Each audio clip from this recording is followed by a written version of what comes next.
So there have always been historically obstacles for people who did not match the imagined readership that corporate publishing assumes.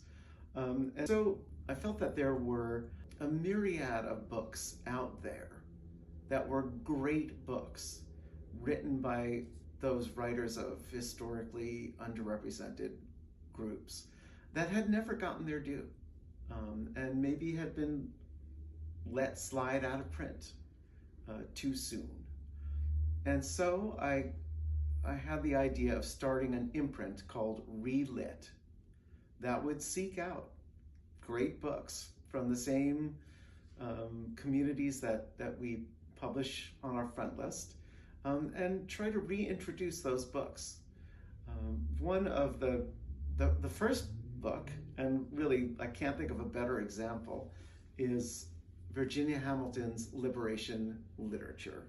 This is a book that should be a constant staple of any youth literature class in the country, in the world, really. Virginia Hamilton is one of our national treasures as a writer and thinker. And over many years, she wrote amazing essays and speeches, thought pieces about children's literature, and specifically about Black writers and Black people in children's literature. This is a Virginia Hamilton that not enough people have seen. And I think her ideas about liberation literature and other aspects of publishing and writing will be an invaluable resource for new generations of people who are thinking critically, thinking creatively about children's literature. And my hope is that you will see many more gems from the ReLIT launch. Our next up is the most wonderful book by Jim Grimsley called Dream Boy, with an introduction by National Book Award winner Justin Torres that shows how meaningful that book was to people when it came out.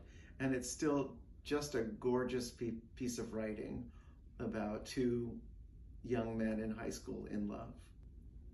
I also want to say that Liberation Literature has an introduction by Laura Pegram, who was the founder of Quelle, Writers of Color Conference and magazine.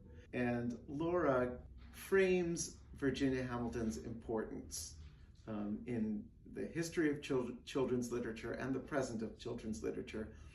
And that essay is added to the introduction by Rudine Sims Bishop, who is, of course, known as the inventor of the phrase windows and mirrors.